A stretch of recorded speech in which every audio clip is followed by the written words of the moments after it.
Selamat sore. Assalamualaikum warahmatullahi wabarakatuh. Bapak Ibu yang jadi peserta rakur pada hari ini, kita akan lanjut untuk sesi selanjutnya. Dan di hadapan kita telah hadir para narasumber yang sangat berkompeten di bidang masing-masing. Dan nantinya sebentar akan memberikan beberapa materi sebagai pengantar. Karena selanjutnya diharapkan kita boleh berdiskusi dengan para narasumber yang sudah ada pada saat ini. Dan untuk itu saya perkenalkan para narasumber yang telah hadir. Di samping kanan saya Bapak Zulkifli Densi SPD MH yang sehari-hari adalah anggota Bawaslu Provinsi Sulawesi Utara, Koordinator Divisi Hukum Penindakan Pelanggaran, Penanganan Pelanggaran. Dan yang samping kiri saya Kepala Badan Kesbang Pol Provinsi Sulawesi Utara, Bapak Ferry Sangian Esos MAP. Kemudian yang paling kiri Dandim 1310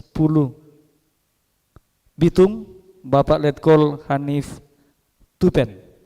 Dan untuk materi hari ini dari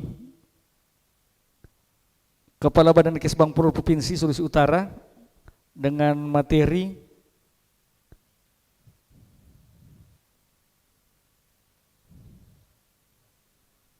kebijakan pemerintah provinsi dalam pelaksanaan Pilkada serentak 2024. Sedangkan dari Pak Dandim tentang Pilkada dan Keutuhan NKRI.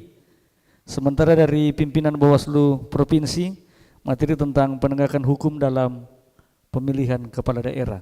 Dan untuk itu kesempatan pertama saya berikan kepada Kepala Badan Kesbang Pol Provinsi Sulawesi Utara, Bapak Ferry Sangian Esos MAP. Oke, terima kasih. Salam sejahtera bagi kita semua. Shalom. Assalamualaikum warahmatullahi wabarakatuh. Om Swastiastu. Pada sore hari ini kami diberikan kesempatan untuk membawakan materi tentang tahapan pilkada. Nah, Bapak Ibu saudara-saudara sekalian, sebenarnya kami bukan ahli-ahlinya, tapi kemungkinan ada yang kami duluan tahu. Dan setelah ini kita akan diskusikan kaitan dengan saya lebih banyak menyampaikan tentang netralitas ASN. Meskipun kemarin saya nak tanya kalau audiensnya siapa-siapa, biasanya saya tanya audiensnya dari mana. Ternyata ketika masuk di sini ASN sama dengan saya, berpangkat ASN, pejabat ASN, SKPD dan camat serta lurah dan kepala desa. Tidak apa-apa karena kegiatan-kegiatan ini bagian juga kami sebagai ASN juga sesuai undang-undang punya hak pilih. Tetapi ada batas-batasnya ketika dalam tugas dan pelaksanaan teknis tentu diatur dengan peraturan pemerintah, diatur dengan undang-undang, ada batasannya.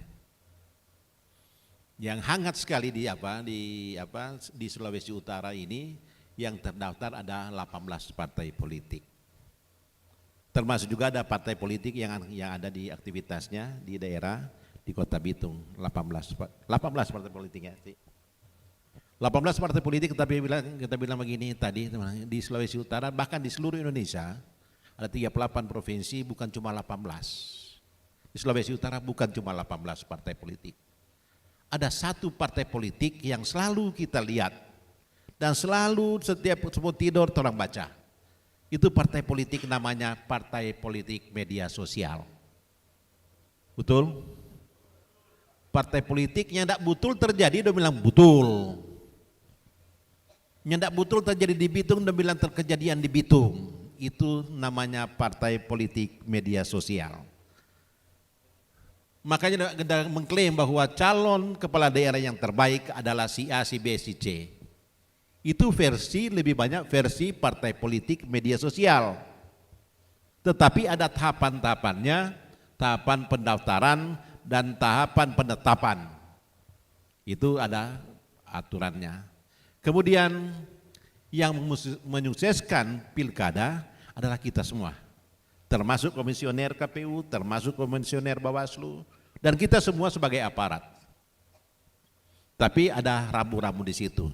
Ini boleh pasang baliho, para itu apa. Di Bitung ada yang ASN suruh pasang baliho. Ada. Kalau di Tedeki ada. Di Lembe ada. Ada. Tidak ada. Tidak ada. Oke. Ini apa? Tidak. Karena juga di apa sebenarnya di Bitung, saya bilang Pak Ketua KPU tadi, ini kita di orang kampung, orang Minsel kon di pedalaman. Tetapi kalau paling hangat itu konstelasi dan dinamika politik di Bitung, paling hangat. Tidak benar kejadian terjadi sesuatu di Bitung, tetapi di apa? Kejadian tanggal 25 November tahun 2023 jadi otokritik kepada kita semua sebagai warga Bitung, otokritik kepada sebagai warga negara Indonesia, otokritik sebagai orang Sulawesi Utara. Kan tahu kan kejadian tanggal 25 November, tengah malam, Pak Dandi baru 1 hari di sana. Pak Dandi baru 1 hari bertugas di Bitung, tanggal 25, tanggal 23 datang di Manado, di Bitung, tanggal 24 1 hari, tanggal 25 kejadian. Yang penting yang apa? Jangan ada unsur ASN yang juga memanasi situasi dan kondisi seperti itu. Bapak Ibu saudara-saudara kita semua diikat oleh peraturan perundang-undangan termasuk undang-undang ASN, tidak terlibat dan tidak boleh melibatkan diri dalam politik praktis. Itu undang-undang nomor ada yang apa? Yang paling banyak di sini ini lebih gampang untuk mobilisasi fraksi ASN.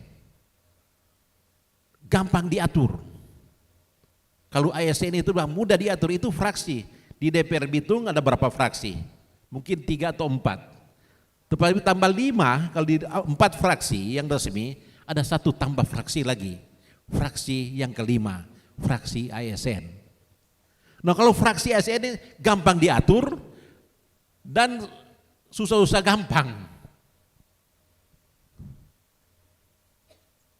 Coba, kalau kita berarti kita siap menerima konsekuensi, ada aturan itu peraturan pemerintah tentang disiplin kepegawaian pegawai.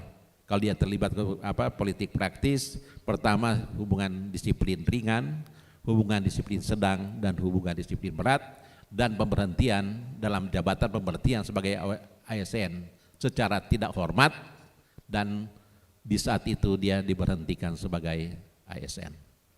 Sama dengan saya, yang kalau di provinsi atau di kabupaten kota namanya nomenklaturnya Badan Kesatuan Bangsa dan Politik Sulawesi Utara. Ada nomenklaturnya politik, termasuk di Bitung. Makanya untuk keterlibatan ASN kita tahan diri. Makanya setiap kesempatan saya selalu sampaikan dalam tahapan pemilu dan tahapan pilkada dan pelaksanaan pilkada itu kita disuguhkan dengan satu komunitas. Komunitas itu yaitu komunitas pilkada lebih, kalau dia dalam pemetaan intelijen, itu dia gesekannya lebih tinggi resistensi dan lebih tinggi resiko konflik waktu daripada pemilu. Kenapa tidak seperti itu? Secara psikologi, secara sosiologi itu kaitan dengan unsur pertemanan, keluarga, kerabat, koleha. Makanya di situ orang harus jaga, pertama jaga hati. Jaga hati hubungan kita dengan Tuhan. Jaga hati tentang hubungan atasan dengan sesama ASN. Jaga diri. Jaga diri kita, kalau kita bisa jaga hati, kita bisa jaga diri.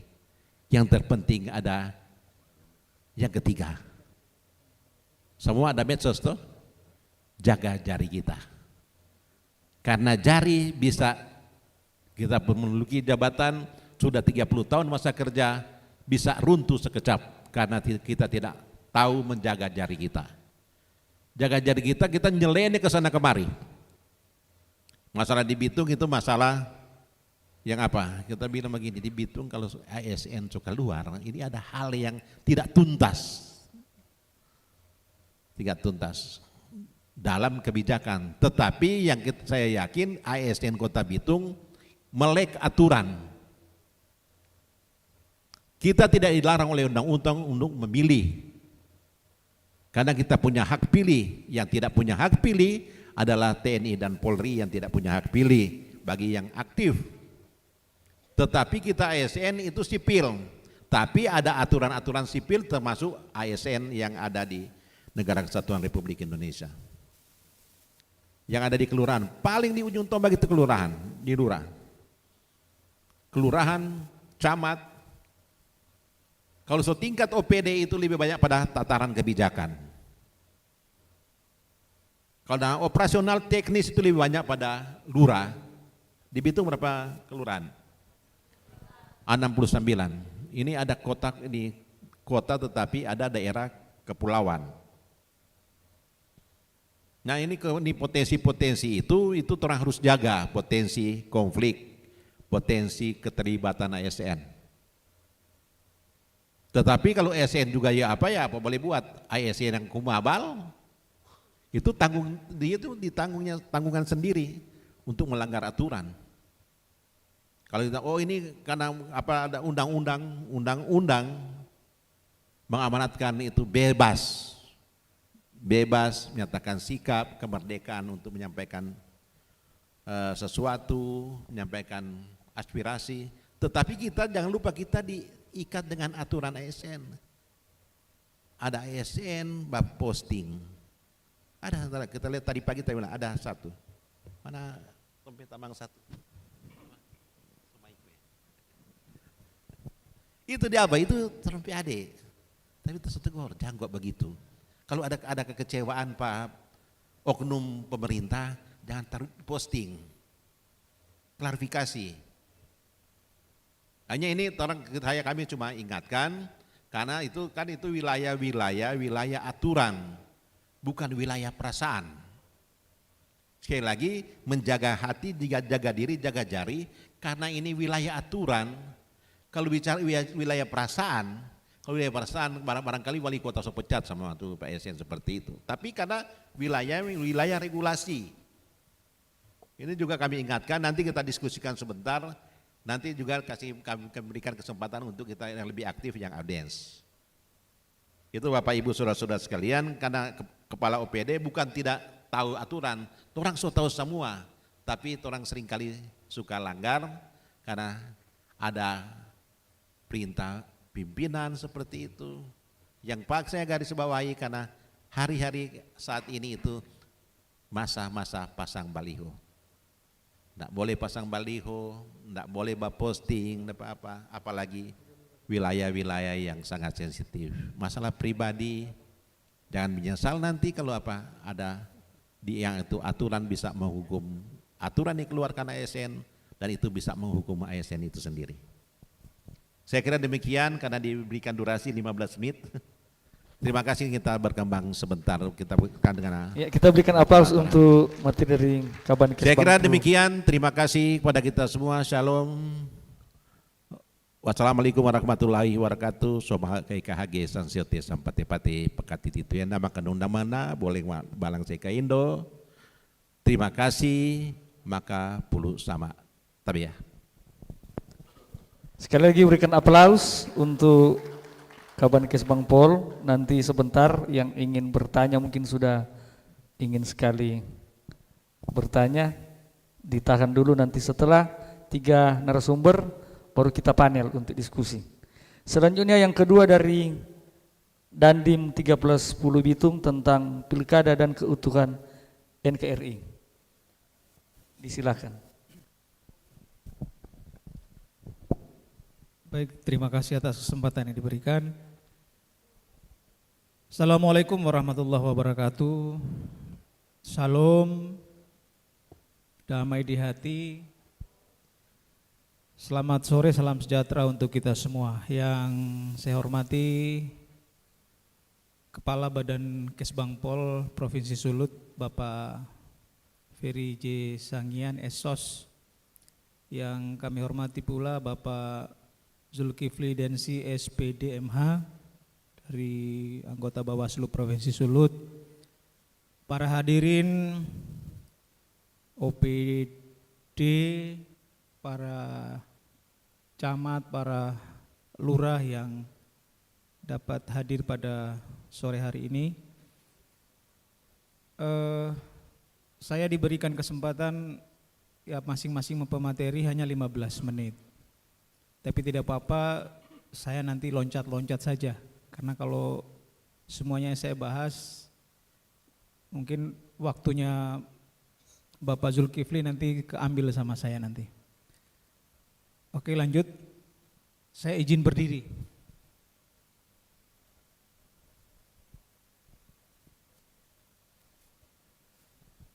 Baik Bapak Ibu hadirin sekalian, pilkada dan keutuhan NKRI ini urgensi, sangat penting yang perlu saya sampaikan materi pada sore hari ini. Lanjut. Bapak Ibu sekalian, tentang suksesnya pilkada baik itu pemilihan gubernur maupun wakil gubernur dan di kota kita sendiri yaitu Kota Bitung saat ini sudah berjalan. Namun kita lihat tingkat kerawanan dan gangguan pemilu untuk skala nasional, ternyata Sulawesi Utara itu masuk tingkat yang paling rawan kedua secara nasional, yaitu 87,48. Ini yang dirilis oleh Bawaslu RI.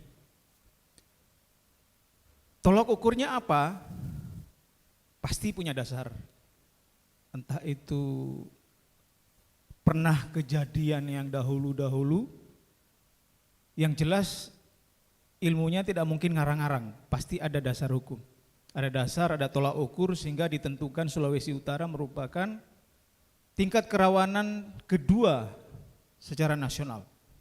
Sehingga ini perlu kita waspadai bersama, khususnya Bapak Ibu sekalian, saudara-saudari saya yang saat ini boleh saya katakan sama kita abdi negara, hanya beda bajunya saja, tetapi sama-sama kita adalah abdi negara. Ini pendahuluan. Pilkada 2024 akan berlangsung secara optimal apabila didukung oleh situasi penyelenggaraan pilkada secara kondusif, itu mutlak. Perhelatan besar bangsa Indonesia di bidang politik tersebut berpotensi menimbulkan konflik. Ini berpotensi, ya. Ini saya sampaikan berpotensi. Jadi perlu kita waspadai, tergantung kita. Dan saya sering berbicara di kegiatan dengan rekan-rekan media maupun dengan para penyelenggara kemarin dengan seluruh ormas, ulangi, tokoh-tokoh ormas, tokoh masyarakat, tokoh agama juga sudah pernah saya sampaikan ini. Dan yang terakhir, dengan demikian perlu diwaspadai dan diantisipasi oleh stakeholder baik pemerintah, penyelenggara pilkada, TNI Polri serta seluruh elemen masyarakat. Lanjut. Perlu saya garis bawahi, kita tidak bisa berpatokan kemarin dengan Pilpres. Wah, Pak Dandim itu kayak ngarang-ngarang saja. Kemarin kita Pilpres kan aman-aman saja Pak Dandim. Tidak seperti itu. Kenapa saya katakan demikian? Pilpres itu kita memilih pemimpin nasional yang boleh saya katakan belum tentu kita pernah berjabat tangan dengan Pak Anies Baswedan, dengan Pak maupun dengan Pak Ganjar. Karena kita paling banyak lihatnya di media sosial, televisi, surat kabar. Tetapi yang akan kita pilih ini, boleh saya katakan, mungkin setiap hari kita ketemu orangnya. Sehingga hubungan emosional kita sangat luar biasa. Ya, itu sehingga saya sering wanti-wanti aparat ASN, kita tetap satu komando artinya netralitas harga mati, terlebih TNI Polri. PNS boleh silakan memilih, tetapi jangan sampai ada penggiringan ataupun pemihakan ke salah satu paslon. Jadi betul-betul netral. Yang netral yang paling hakiki adalah TNI dan Polri. Ya, saya dan Pak Kapolres nanti suruh jajarannya. Urgensi keutuhan NKRI ini adalah legitimasi demokrasi, persatuan dan kesatuan, keseimbangan kekuasaan, biltus atau pengimpitus lokal yang responsif dan pencegahan konflik serta ketegangan. Saya tidak jabarkan, bisa dibaca yang jelas. Legitimasi demokrasi ini kita sudah tahu bersama bahwa saat ini sudah masanya seperti itu. Harus dipilih. Kalau dulu-dulu zamannya Pak Kabankes Bangpol, ceritanya kalau mau jadi bupati itu bisa Pak Dandim lepas baju sebentar jadi bupati. Setelah itu pakai baju lagi bisa dapat jabatan kolonel. Itu dulu, cerita dulu.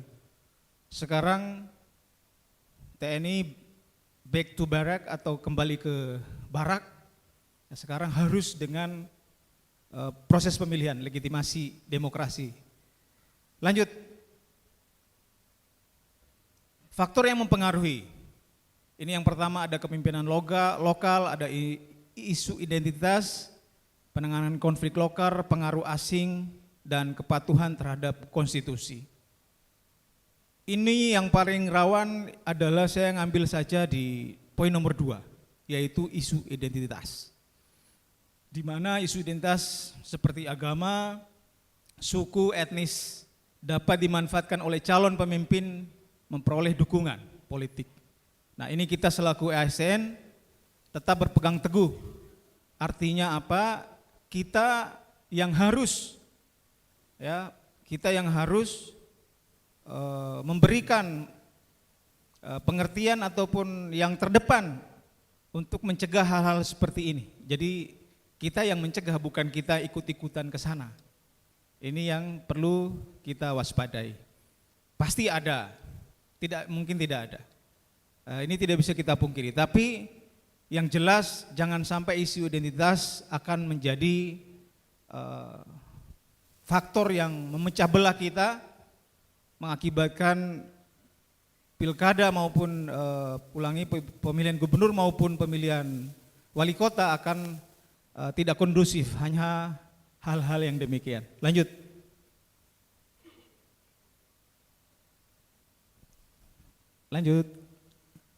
Oh, kok berjalan. Ini dampak negatif yang dapat terjadi, polarisasi masyarakat, konsentrasi politik yang penuh konflik dan retorika memecah belah, dapat memperdalam polarisasi masyarakat terhadap isu-isu identitas agama yang seperti yang sampaikan tadi. Ketidakstabilan politik maupun gangguan terhadap proses demokrasi. Lanjut, waktunya sebentar, jadi lewat-lewat saja. Ini ada krisis kepercayaan publik, potensi konflik bersenjata, saya pikir sangat kecil. Dampak ekonomi, ya, dampak negatifnya. Lanjut. Ini saya kembali kepada tugas pokok saya yang perlu Ibu Bapak ketahui. Peran aktif Kodim 1310 Bitung dalam menghadapi Pilkada 2024. Oke, OPM itu operasi militer perang. Jadi tugas TNI sesuai dengan Undang-Undang nomor 34 tahun 2004. Itu kan pemisahan antara TNI dan Polri. Sehingga di situ ada operasi militer perang dan operasi militer selain perang. Di mana tugasnya Kodim pada saat kegiatan pilkada, masuknya di operasi militer selain perang, yaitu membantu Polri dan pemerintah daerah. Nah, di sini jadi tugas TNI dalam hal ini Kodim nanti pada saat pengamanan pilkada sebagai tugas bantuan kepada Polri. Lanjut. Ini tugas pokok Kodim, lanjut. Ini mekanisme perbantuan TNI kepada Polri. Ini saya sengaja tampilkan supaya Ibu Bapak tahu. Setidaknya kita ASN, jadi perlu tahu, oh bagaimana tuh kalau tentara mau turun nanti pada saat pengamanan. Ini ada dua, yaitu atas permintaan Polri dan kepala daerah. Dan ada juga yang ketiga, tidak atas permintaan, saya bisa turun langsung, tidak perlu permintaan. Kalau permintaan kepada Polri sudah jelas di situ. Kapolres Bitung melaksanakan meminta Pak Dandim untuk menurunkan personilnya sesuai dengan yang dilakukan penilaian personil Polri terbatas, keadaan yang tidak memungkinkan mendesak sehingga satuan TNI dibutuhkan harus segera bertindak. Sementara permintaan pilkada kepala daerah juga hampir sama. Kepala daerah dalam ini Pak Wali Kota minta kepada Damsatkowil Dandim agar membantu Polri di wilayah atas asesmen kepala daerah bahwa situasi sudah memerlukan bantuan. Lanjut. Nah, ini yang ketiga adalah yang bisa saya kerahkan pasukan saya tanpa permintaan Polri maupun Pemda. Kenapa demikian? Jika terjadi keadaan mendesak dan memaksa sementara belum ada permintaan bantuan baik dari Polri maupun kepala daerah. Di mana salah satu tupok TNI adalah melindungi segenap bangsa dan seluruh tumpah darah Indonesia dari ancaman dan gangguan. Ini dasarnya. Jadi walaupun saya tidak diminta oleh Kapolres maupun Bapak Wali Kota, saya bisa turun langsung. Tapi dengan catatan seperti yang anak panah yang dibawa. Asesmen saya sendiri, saya turun ke lapangan, saya lihat adanya penumpukan massa dengan membawa senjata tajam. Tetapi dari pihak polisian belum ada permintaan maupun dari Bapak Wali Kota. Ada kelompok atau korban yang akan menjadi sasaran amukan massa oleh kelompok tertentu. Dan ketiga, adanya pengerusakan kantor pemerintah, fasilitas umum dan penjarahan terhadap sentra ekonomi. Dan yang terakhir, kekuatan Polri di tempat kejadian tidak memadai dan dalam mengendalikan situasi. Ini saya sesuai dengan pengamatan saya bisa kerahkan anggota saya langsung sambil saya melapor ke komando atas dalam hal ini Pak Danrem maupun Pak Pangdam secara lisan, secara pendahuluan, ditindaklanjuti dengan laporan secara administrasi. Jadi di lain ada dua permintaan dari Polri maupun dari kepala daerah tadi, saya bisa terjunkan prajurit saya langsung dengan melihat situasi dan kondisi di mana dimasuk dalam empat poin tersebut. Lanjut. Ini di lokasi pasukannya nanti yang akan saya terjunkan lebih detailnya slide berikutnya. Ya, karena minut juga di wilayah Kodim Bitung juga, namun yang kita konsentrasi di bagian sebelah kanan, di situ ada Koramil 01 Kota Bitung dan Koramil 02 Lembe. Di situ kapten yang tertuanya Kapten Liwutang untuk Kota Bitung dan yang di Lembeh Kapten Markus Tilar. Dengan pasukan cadangan di staf Makodim ada 64 orang dan satuan setingkat peleton dari Batalion Zeni Tempur 19 YKN 25 orang. Jadi kurang lebih sekitar satuan setingkat kompi yang saya siagakan untuk Kota Bitung. Lanjut. Potensi kerawanan pilkada serentak di Kota Bitung mungkin menjadi perhatian kita bersama Bapak Ibu sekalian. Pelaksanaan pilkada 2004 memiliki potensi kerawanan lebih tinggi dari Pilpres dan Pileg kemarin. Sehingga kita selaku ASN harus menjadi garda terdepan bagaimana supaya membantu polisi, TNI, pemerintah, sehingga termasuk para penyelenggara, KPU maupun Bawaslu, sehingga semuanya bisa berjalan dengan baik. Yang kedua, kemungkinan terjadi bentrok antara kelompok pendukung akan lebih besar dihadapkan banyak peserta pilkada dan isu kecurangan. Ketiga, konflik SARA dapat terjadi bila isu politik identitas mengemuka dan adanya black campaign, isu politik uang dan provokasi dari pihak tertentu untuk memperkeruh suasana. Dan yang terakhir, pemilih pemula belum tersosialisasi dengan baik. Nah, jadi kalau ini terakhir memang kita lihatnya sepele, tetapi pemilih pemula ini kan kadang dia masuk, kalau kita tidak sosialisasi dengan baik, kadang dia masuk bilik suara dia bingung mau bikin apa dia. Karena kemarin Pilpres dia belum bisa ikut karena umurnya belum nyampe, tapi pada saat di pilkada Baru nyampe, berarti kan pemilih pemula hitungannya. Jadi dia kalau salah-salah terjadi kekacauan bisa juga itu. Ya lanjut. Lanjut. Waktunya udah mau habis. Lanjut. Netralitas TNI, Bapak Ibu sekalian sudah jelas instruksi Panglima TNI nomor sekian bahwa Tentara Nasional Indonesia dalam pemilihan umum netral, harga mati. Lanjut. Ini ada beberapa penekanan Panglima TNI maupun Bapak Kasat, pada intinya sama. Jadi mau baik mulai di netralitas memberikan dukungan kepada salah satu paslon, begitu pula dengan fasilitas.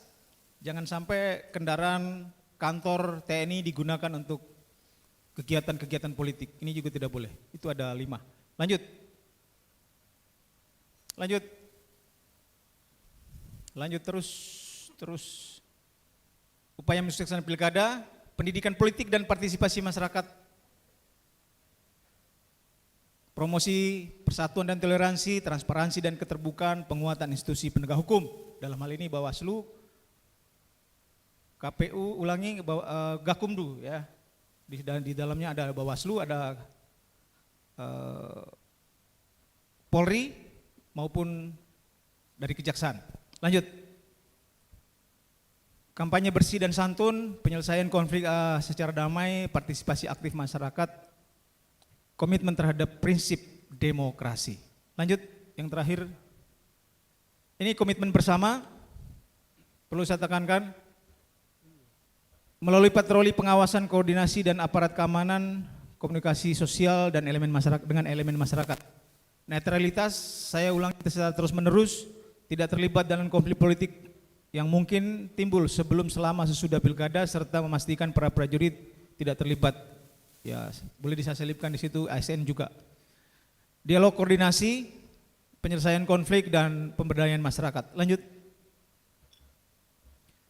Upaya bersama dari semua stakeholder terkait pemerintah, TNI, Polri, lembaga penegak hukum, LSM, dan masyarakat sipil serta ASN sangat diperlukan untuk memastikan bahwa Pilkada 2024 di Provinsi Sulut, khususnya di Kota Bitung, dapat dilaksanakan dengan aman dan tertib sehingga memberikan kontribusi positif bagi demokrasi dan keutuhan NKRI. Satu bersama kita bisa. Terima kasih. Selamat Terima sore kasih, dan Pak Dandim. terima kasih. Dan untuk selanjutnya materi akan disampaikan oleh pimpinan Bawaslu Provinsi Sulawesi Utara, Bapak Zulkifli Densi, SPD MK. Terima kasih, moderator. Bismillahirrahmanirrahim. Assalamualaikum warahmatullahi wabarakatuh. Salam sejahtera bagi kita sekalian. Yang saya hormati para narasumber, ada Pak Kabankes Bangpol Provinsi Sulawesi Utara, juga Pak Dandim Bitung, para teman-teman peserta. Saya tadi tanyakan kepada moderator, katanya yang jadi peserta para pejabat struktural di lingkungan Pemkot Bitung. Baik, langsung saja. Dalam rangka pemilihan kepala daerah tahun 2024 secara serentak yang dilaksanakan di seluruh Indonesia. Jadi dalam penyebutannya itu selain pandang dulu bahwa penyebutan untuk pemilihan kepala daerah itu kita kenal dengan bahasa atau penyebutan pemilihan. Nah, ini yang membedakan antara pemilu, pemilihan umum yang dimana terdapat pemilihan presiden, pemilihan legislatif, kemudian kalau pada pemilihan itu kepala daerah baik gubernur maupun bupati dan wali kota.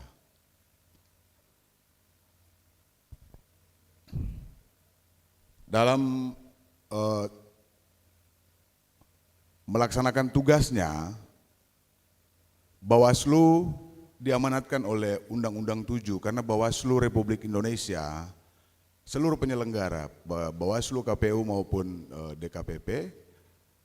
Nah, Bawaslu itu diamanatkan dalam atau dibentuk dalam Undang-Undang 7 dan diberikan amanat untuk melaksanakan tugas, wewenang dan kewajiban diantaranya untuk melakukan pengawasan pada pemilu dan pemilihan. Mungkin bisa slide-nya bisa jalan. Jadi berdasarkan amat undang-undang ini kami diberikan tugas, tanggung jawab, serta kewenangan untuk melakukan pengawasan terhadap seluruh tahapan yang dilaksanakan oleh penyelenggara teknis, yaitu Komisi Pemilihan Umum. Baik dari seluruh tahapan pemilu maupun seluruh tahapan pemilihan. Dalam melakukan tugas dan tanggung jawab ini serta kewenangan, kami itu memiliki strategi, ada 2 strategi yang dilakukan dalam pengawasan, khususnya pada pemilihan, yaitu pencegahan dan penindakan. Nah, kalau pada pencegahan, dalam pencegahan ini Bawaslu atau pengawas pemilu, mulai dari Bawaslu RI sampai dengan pengawas TPS, bermuara di pengawas TPS. Jadi Bawaslu RI, Bawaslu Provinsi, Kabupaten Kota, Panwas Kecamatan, Panwas Kelurahan Desa, kemudian ada pengawas TPS yang nantinya di tiap TPS itu kami ada 1 personil. Next. Jadi dari 2 strategi ini, kami yang pertama melakukan pencegahan.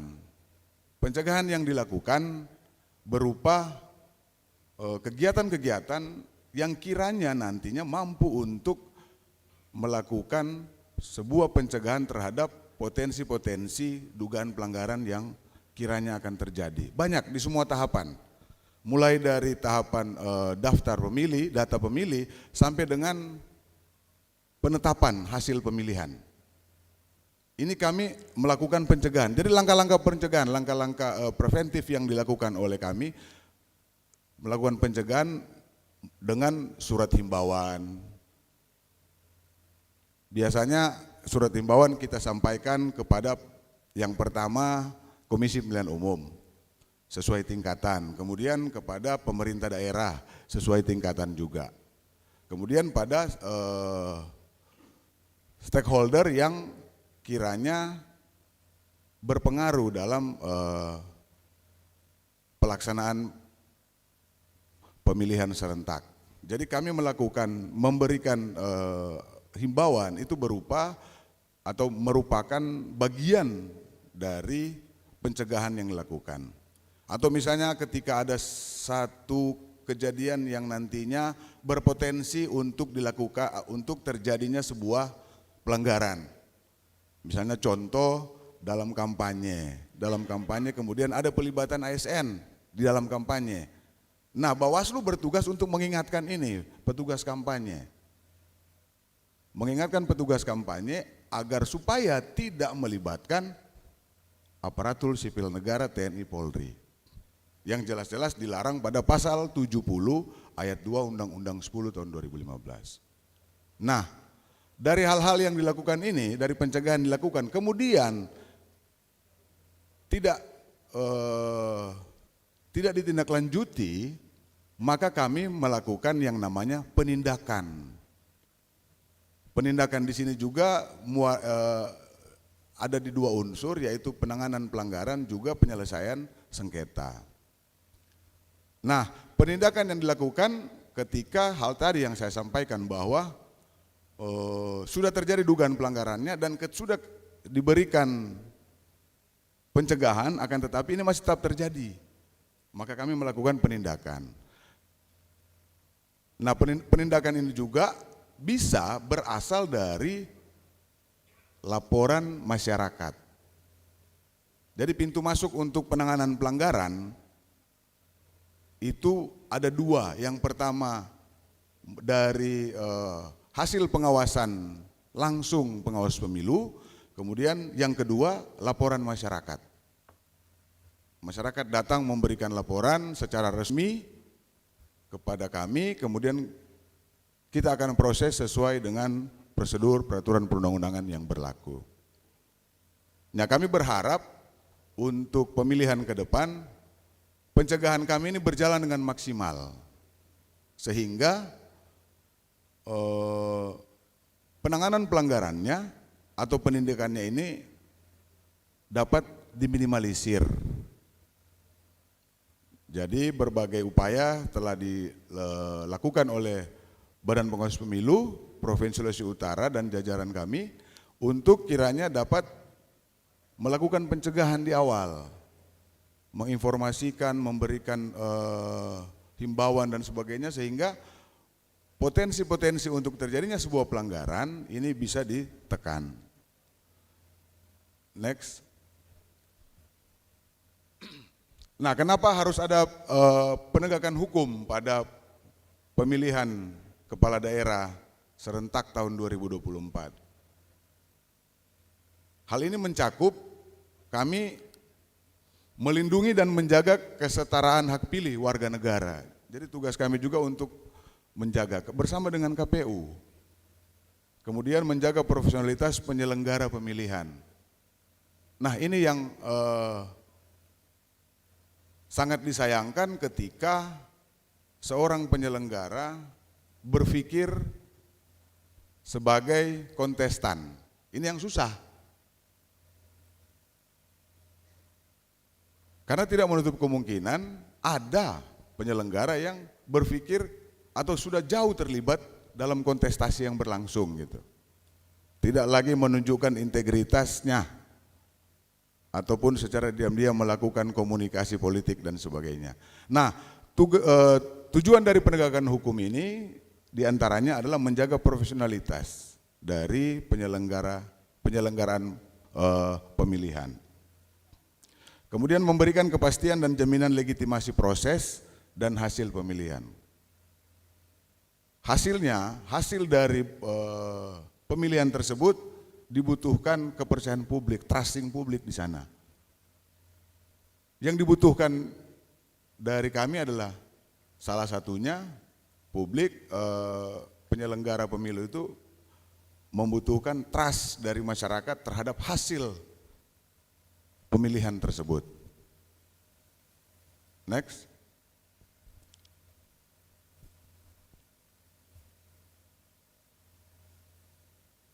Ya, jadi tugas kami juga itu untuk memastikan proses demokrasi berlangsung dengan adil, jujur, dan bebas.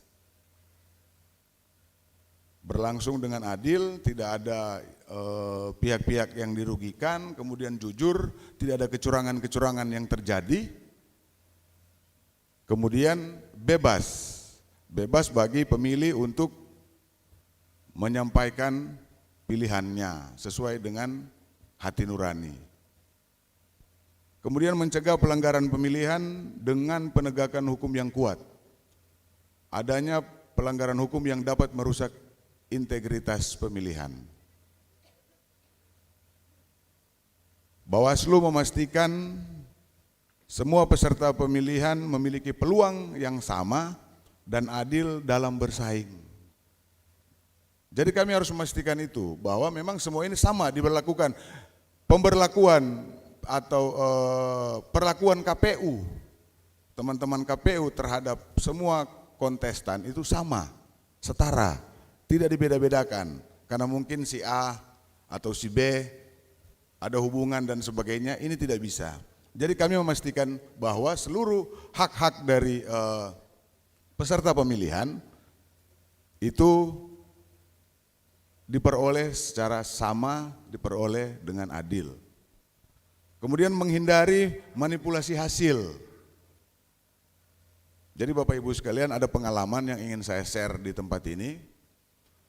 Kemarin ada oknum penyelenggara pemilu di salah satu kabupaten kota di Provinsi Sulawesi Utara yang barusan diputus oleh Dewan Kehormatan Penyelenggara Pemilu atau DKPP. Dengan putusan pemberhentian tetap atau istilahnya diberhentikan, dipecat sebagai penyelenggara. Karena apa? Melakukan hal-hal yang berkaitan dengan manipulasi hasil. ada 2 kabupaten. Yang satu sudah diputus, di sana ada KPU kabupaten, juga ada Bawaslu kabupaten. Masing-masing oknum ini berhentikan tetap oleh DKPP. Kemudian ada satu kabupaten yang 2 orang oknum komisionernya ini dari KPU kabupatennya sementara menjalani sidang pemeriksaan ya di Dewan Kehormatan Penyelenggara Pemilu. Nah, salah satu tugas dari Bawaslu untuk menjaga ini. Jadi seandainya ada dari Bapak Ibu sekalian kemudian di lapangan atau di masyarakat nantinya melihat ada hal-hal terkait integritas penyelenggara pemilu, baik kabupaten kota maupun kecamatan sampai di kelurahan desa, itu bisa diinformasikan kepada Badan Pengawas Pemilu. Kemudian mendorong partisipasi masyarakat untuk menegakkan hukum pemilihan, mendorong partisipasi aktif masyarakat dalam pengawasan pemilihan. Bawaslu mengenal 2 hal, bersama rakyat awasi pemilu, kemudian bersama Bawaslu tegakkan keadilan pemilu. Dalam arti bersama rakyat awasi pemilu, kami membutuhkan bantuan dari masyarakat dalam rangka membantu melakukan pengawasan partisipatif. Karena memang jujur personil kami menurut undang-undang kemudian dibentuk itu untuk provinsi itu 5 dan 7 sesuai dengan jumlah masyarakatnya. Kemudian kabupaten kota pun seperti itu. Nah, khusus Sulawesi Utara provinsinya itu ada 5 komisionernya. Kemudian kabupaten kotanya itu hanya 3. Sedangkan KPU ada 5. Kemudian di kecamatan, masing-masing kecamatan itu 3. Dan di kelurahan desa 1. Dengan keterbatasan personel ini tentunya kami membutuhkan sumbangsi dari masyarakat dalam rangka pengawasan partisipatif, memberikan informasi. Informasi saja diberikan. Kalau memang tidak bersedia menjadi pelapor, itu bisa memberikan informasi kepada kami yang namanya informasi awal. Informasi saja diberikan kepada kami. Kemudian kami akan menjadikan itu sebagai informasi awal yang nantinya dalam informasi awal ini kita lakukan penelusuran sehingga kalau memang terpenuhi syarat formil, syarat materialnya, maka kita akan jadikan itu sebagai temuan. Nah, itu kita bisa proses. Jadi penting sekali informasi-informasi yang disampaikan kepada pengawas pemilu. Next. Apa saja kerawanan? Jadi masalah hukum kemudian konflik. Ini yang selalu terjadi. Tadi sudah disinggung oleh Pak Dandim bahwa memang Sulawesi Utara itu masuk urutan kedua indeks kerawanan pemilu dan pemilihan atau IKP yang dikeluarkan oleh Bawaslu Republik Indonesia setelah DKI dengan skor 87,48%. Memang, dan ini dari mana? Ini hasil dari pengawasan pelaksanaan pemilu tahun 2019 dan pilkada tahun 2020 diakumulasi sehingga dapat seperti ini. Jadi memang pada saat ini diluncurkan di tahun 2023 diluncurkan ini kita dapat banyak tanggapan dari publik, dari pemerintah, dari kepolisian. Kenapa sulut masuk ranking 2 terkait indeks kerawanan? Sedangkan yang di tempat lain dari ini dikalkulasikan dari jumlah penduduk kemudian pelanggaran yang terjadi. Kalkulasi dari situ. Jawa memang DKI. Nah, urutan pertama, urutan kedua Sulawesi Utara.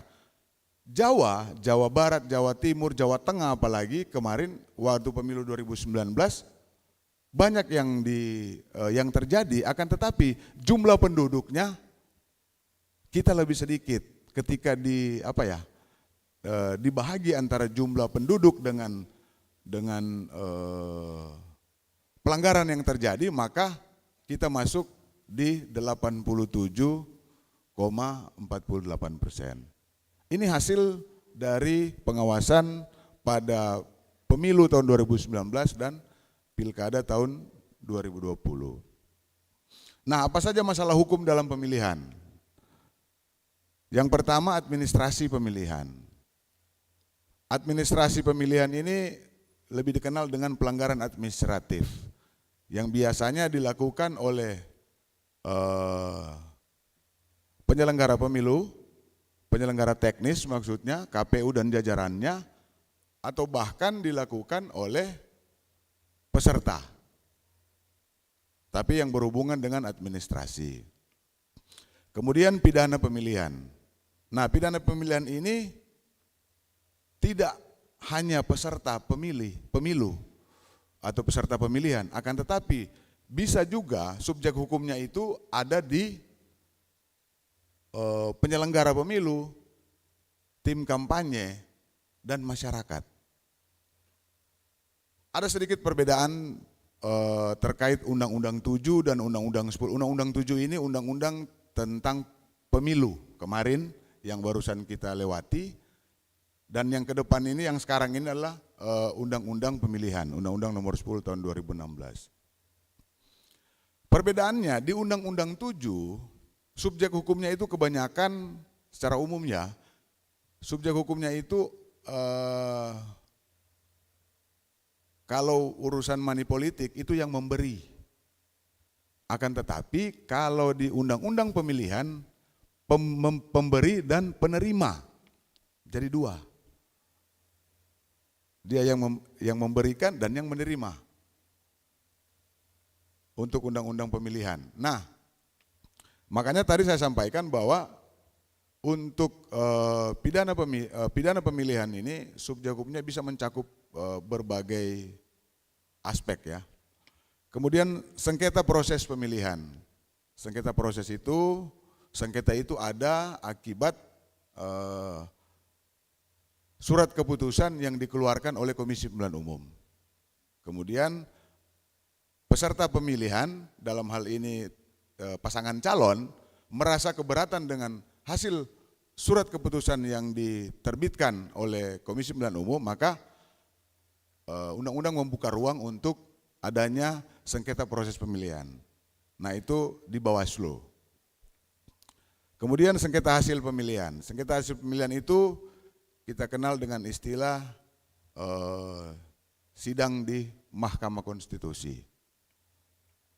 Dan yang terakhir kode etik. Kode etik ini lebih ke penyelenggara pemilu, baik KPU maupun Bawaslu. Kemudian konflik yang terjadi di lapangan, itu konflik antar pendukung calon, baik di internal maupun di eksternal.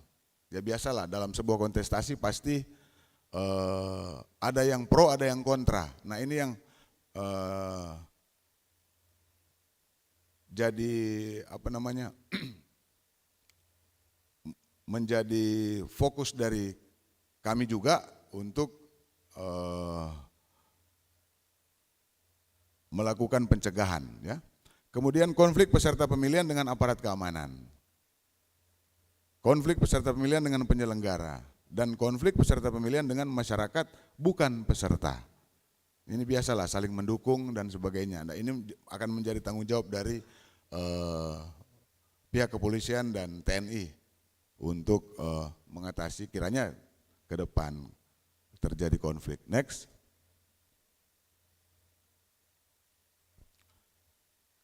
Apa kendala dan tantangan dalam penegakan hukum pemilihan? Ini ada 6 poin yang saya rangkum, diantaranya rendahnya kesadaran masyarakat yang menganggap bukan tugas mereka, hanya tugas penyelenggara. Makanya Bawaslu ada program pengawasan partisipatif yang melibatkan masyarakat untuk dapat membantu melakukan pengawasan.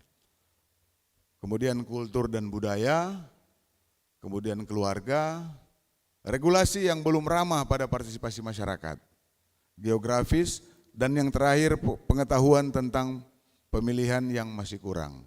Makanya forum-forum seperti ini sangat dibutuhkan untuk kiranya dapat memberikan informasi kepada semua kalangan dalam melaksanakan pemilihan. Next. Hal penting yang tadi ini sudah saya jabarkan dari awal terkait integritas, kemudian politik uang, netralitas ASN. Jadi sekedar mengingatkan kepada kita semua, kepada Bapak Ibu sekalian, bahwa untuk netralitas ASN itu di Undang-Undang 10 Undang-Undang Pemilihan itu diatur, juga diatur pada Undang-Undang Nomor 20 Tahun 2023 tentang Aparatur Sipil Negara, juga diatur di PP 94, PP 42 itu semua diatur dan sangat jelas larangannya di mana ASN tidak bisa terlibat dalam politik. Kalau di Undang-Undang Pemilihan, sanksinya lebih ke pasangan calon. Larangan kampanye disebutkan pasangan calon dilarang melibatkan, salah satunya ASN, TNI, dan Polri. Ini jelas, dan ini ada pasal pidananya. Kemudian untuk ke internal ASN sendiri itu diatur di regulasi yang tadi, dan seperti yang telah disampaikan Pak Kaban tadi, itu ada dua bagian dari sanksi terkait netralitas. Bahkan bisa sampai di pemecatan ya Pak, untuk hukuman disiplinnya. Jadi hukuman moral dan hukuman disiplin. Kemudian politik identitas dan kampanye hitam. Nah ini biasanya sering terjadi, tapi insya Allah di Kota Bitung pengalaman dari pemilihan sebelumnya ini tidak ada. Politik identitas dan kampanye hitam tidak ada. Insya Allah di Sulawesi Utara juga akan bersih dari politik identitas dan kampanye hitam. Next.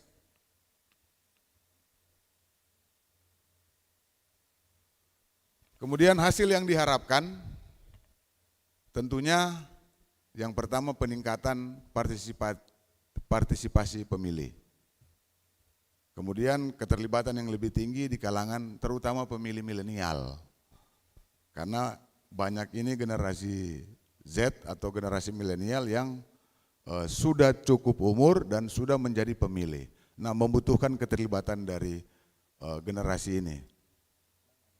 Kemudian pendidikan demokrasi yang lebih baik, ini merupakan tanggung jawab kita bersama, baik penyelenggara pemilu, partai politik, pemerintah. Kemudian pemahaman yang lebih baik tentang proses pemilihan.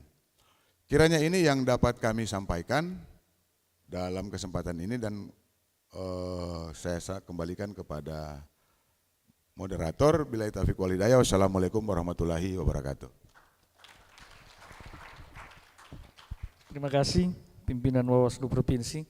Jadi dari 3 pemateri ini ada beberapa hal yang bisa saya catat di sini. Yang pertama, saya rangkum satu kali, ASN wajib netral dan para lurah camat berpotensi pelanggaran karena berada di wilayah.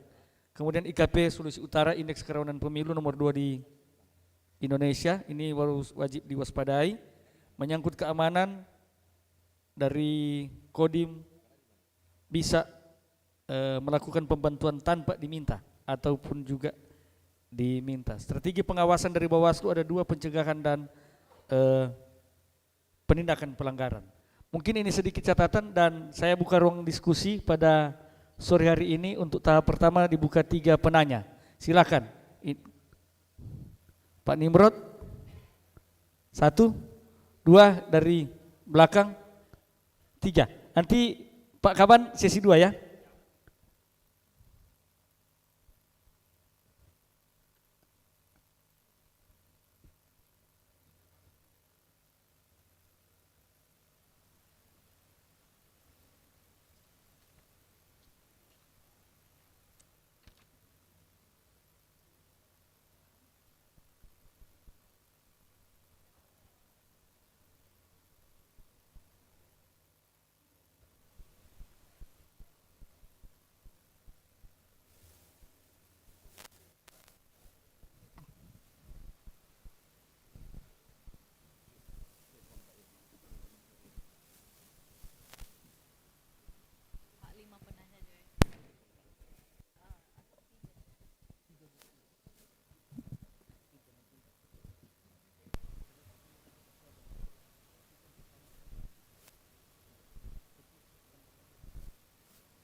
Jadi bisa 5.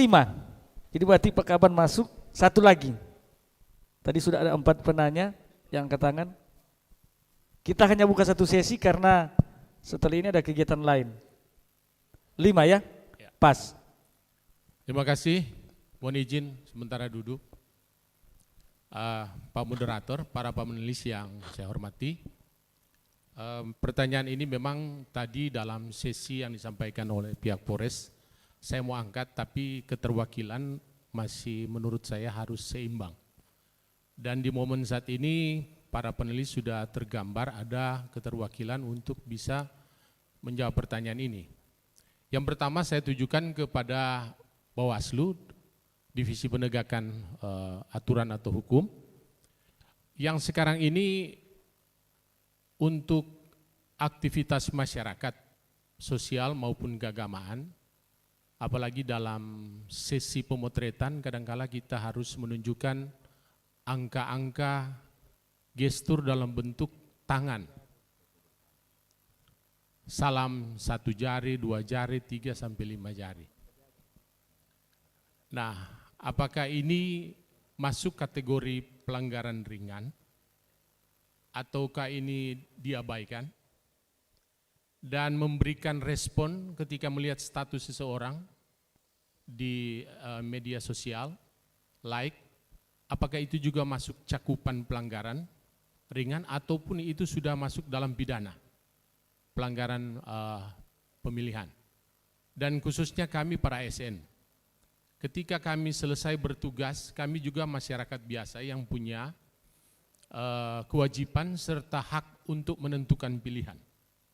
Nah, di saat mana kita ada dalam posisi-posisi sulit seperti itu, kadangkala kita mendapatkan posisi yang sulit untuk mempertanggungjawabkan ketika itu sudah terekspos.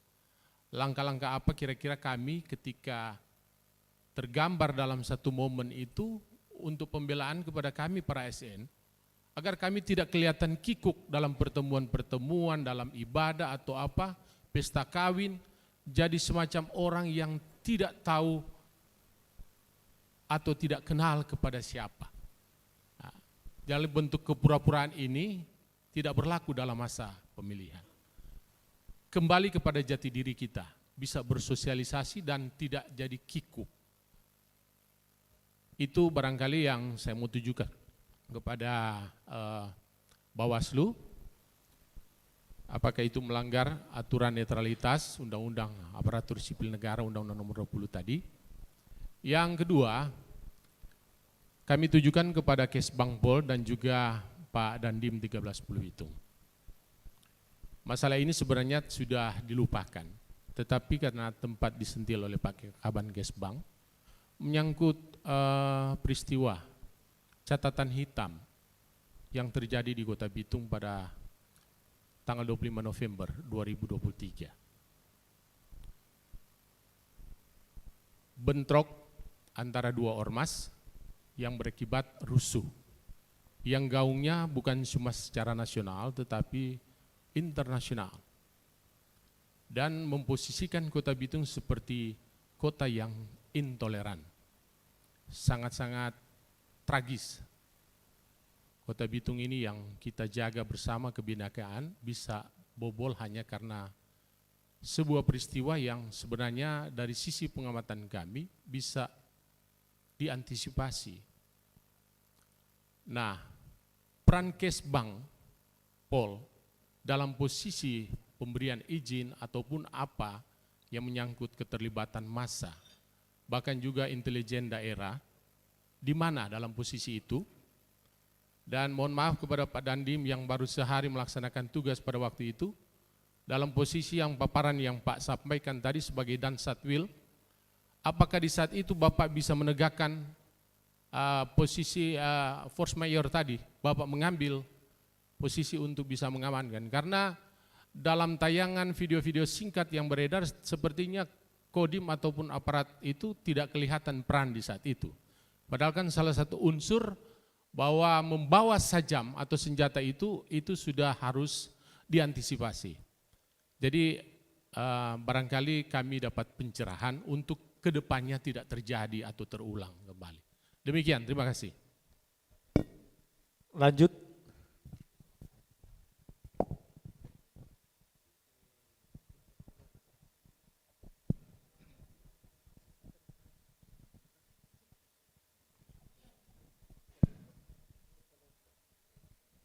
Baik, terima kasih atas kesempatan. Yang saya hormati moderator bersama para narasumber yang ada di depan. Izin mengenai netralitas ASN yang tertuang dalam pasal 2 UU nomor 5 tahun 2014 tentang ASN.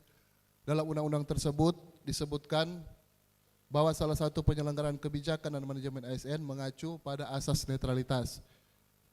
Izin bertanya Pak Kaban Kesbang Pol dan mungkin juga kepada Pak Zulkifli Densi dari Bawaslu Provinsi Sulut.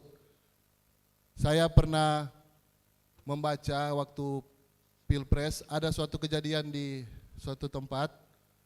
Jadi ada ASN ini mengontrak sebuah rumah. Nah, ketika dia mengontrak rumah itu, pemilik rumah ada pasang baliho di rumah tersebut. Jadi ASN itu menolak Pak pemilik rumah, kenapa pasang baliho di sini, sedangkan kita ada kontrak rumah ini. Ujung-ujungnya ASN tersebut dipecat, diusir dari rumah tersebut oleh tuan rumah. Nah ini ketika terjadi di saya, orang tua saya meninggal dan di rumah saya itu cuma ada saya dan adik saya. Untuk Pilkada Bitung mungkin adik saya menjadi ketua dari sebuah organisasi saya partai. Pertanyaan saya, apakah jika adik saya memasang baliho di rumah saya tersebut, apakah saya akan dikenai sanksi dari Bawaslu? Karena rumah tersebut masih berstatus rumah keluarga, bukan rumah saya atau adik saya. Belum ada pembagian dari orang tua. Apakah saya akan dikenai sanksi atau sanksi pidana berat atau ringan atau bagaimana?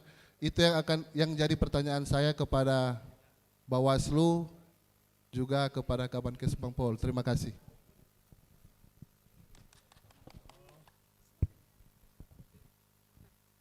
Yang ketiga tadi Lurah Sagrak Biru 2.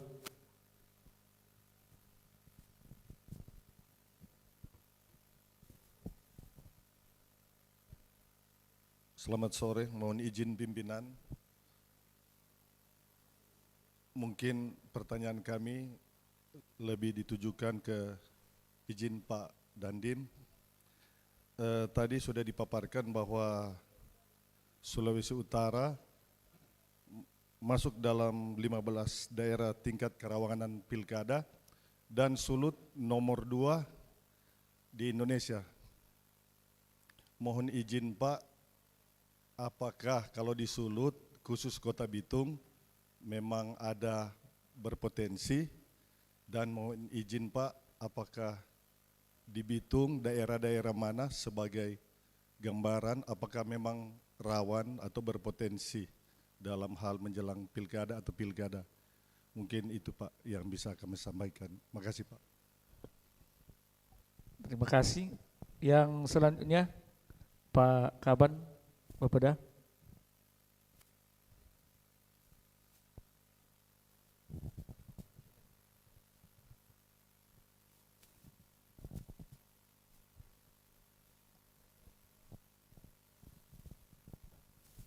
Terima kasih Pak Moderator. Pertama terima kasih kepada KPU yang boleh memfasilitasi kegiatan ini. Selanjutnya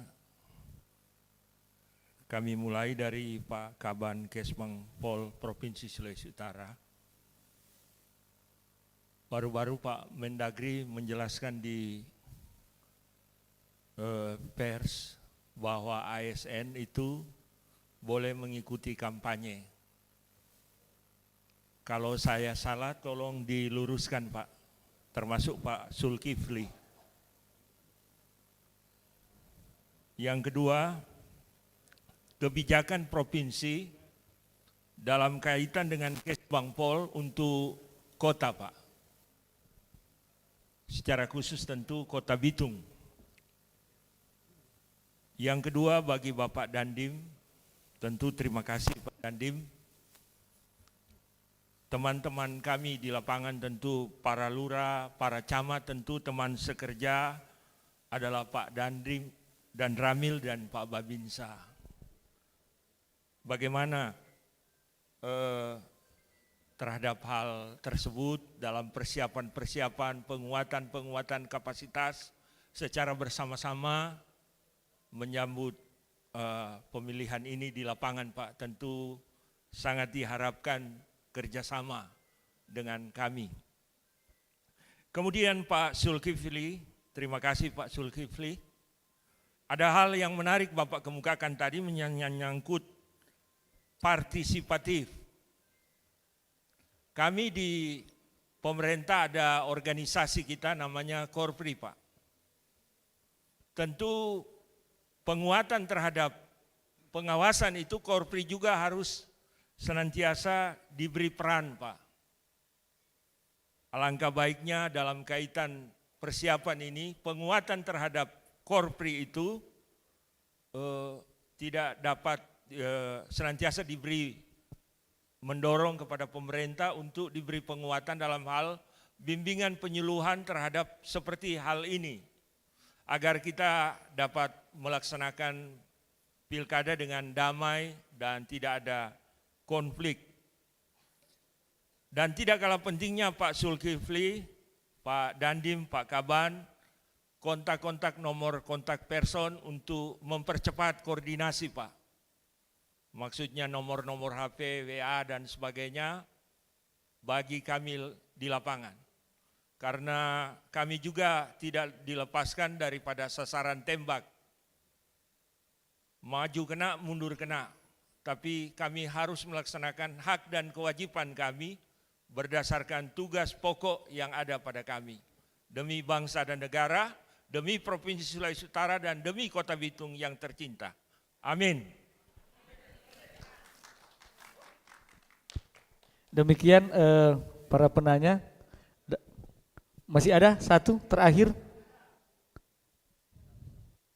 Pak Rahmat Dugio, Kadis Tenaga Kerja. Terakhir ya, mohon maaf yang masih ingin bertanya bisa catat saja dan kasih ke panitia nanti dilanjutkan ke narasumber karena kita dibatasi oleh waktu. Oh ini Pak Kadis.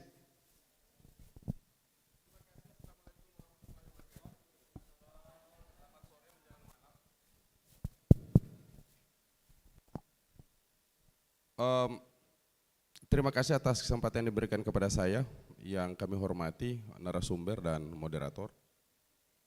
Saya teringat 10 tahun kemarin ketika Bung Zulkifli Densi, kala itu masih tugas di Bitung, memberi materi di salah satu hotel di Kota Manado. Ada satu materi yang saya tertarik, bahwa instrumen pemilu itu ada 3. Yang pertama regulasi, yang kedua partai politik, dan yang ketiga adalah person atau masyarakat yang nanti akan menggunakan hak pilih. Terkait dengan netralitas, ASN itu sebetulnya menurut saya paling unik. Paling unik. Kenapa? Kita dituntut netralitas sementara kita memilih. Kalau netralitas itu disematkan kepada TNI Polri, iya. Kenapa? Karena mereka tidak memilih. Manakala saya memilih A, maka itu tandanya saya tidak netral. dan menyematkan netralitas sementara kita punya hak pilih. Nah, pertanyaan saya adalah kira-kira ini regulasi ini seperti yang disampaikan atau patorang bagoro ndak? Karena ini eksistensi ASN. Itu pertanyaan saya kepada Bung Juldensi, Bawaslu Provinsi Sulawesi Utara. Pertanyaan saya yang kedua adalah, ini mohon maaf Pak Dandim, tadi disampaikan dalam materi bahwa Sulawesi Utara peringkat rawan pilkada itu tinggi. Kira-kira Pak seperti apa TNI menyikapi hal itu? Pastilah ada strategi-strategi yang digunakan dalam rangka mencegah ketika itu terjadi. Seperti apa Pak? Karena ASN, apalagi dia pejabat dari eselon 3 sampai eselon 2 di kabupaten kota, itu sasaran tembak. Benar apa yang disampaikan tadi bahwa orang ini maju kena, mundur kena. Nyana mau iko salah, mau iko kena aturan. Kan begitu. Ya. Nah, yang terakhir ini mungkin lebih ini ke ya Saudara Pak Tegor, 2 itu aja Pak. Terima kasih. Terima kasih, kita bikin aplaus untuk para penanya.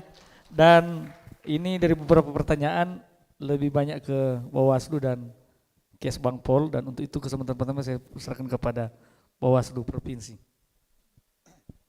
Terima kasih. Dari kelima penanya, ini 4 penanya ke netralitas ASN. Jadi saya rangkum sekalian terkait netralitas ASN. Jadi mulai dari foto bersama, kemudian pasang baliho, ya kan, angka jari dan sebagainya.